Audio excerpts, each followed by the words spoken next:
bien, je m'appelle Jean Govaerts. Mon approche de la photo, je pense que ça remonte à l'enfance. J'ai toujours été fasciné par l'image. Quand j'étais gosse, j'allais toujours dans le bureau de ma mère, il y avait un petit tiroir avec les photos, avec toutes ces vieilles photos. Et cela me fascinait de voir les gens sur les photos. À 14 ans, j'ai eu mon premier appareil, et évidemment, prendre des photos et avoir un appareil, ce sont deux choses différentes. Mais j'ai appris, et j'ai eu la chance de rencontrer une personne, Eric, qui travaillait à l'agence Reuter, d'abord Belgium, mais il est devenu directeur à l'agence Reuter, et qui m'a initié à la photo. C'est lui qui m'a appris le travail à la photo. Il travaillait en laboratoire aussi. Alors mes premières expériences photo étaient le reportage sportif. Et c'est ce que j'ai fait essentiellement dans un premier temps.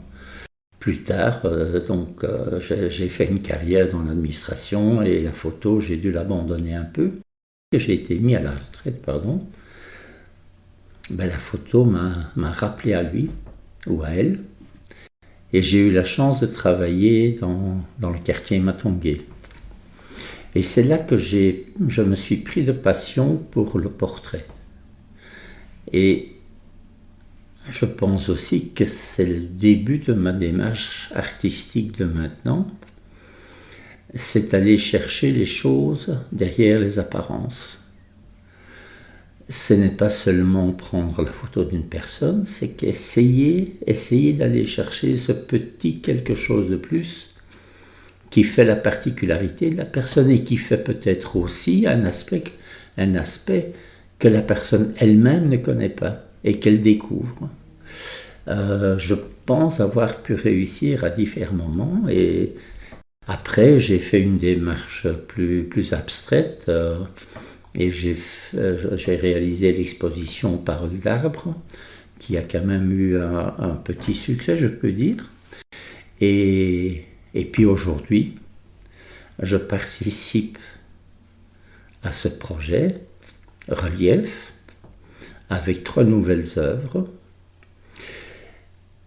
Et c'est bien là aussi où je vais aller chercher, dans l'abstraction, ce que l'on ne voit pas de prime abord.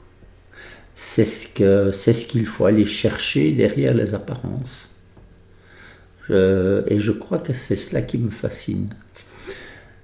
Entre réel et réalité, il y a des marges et il y a des réalités.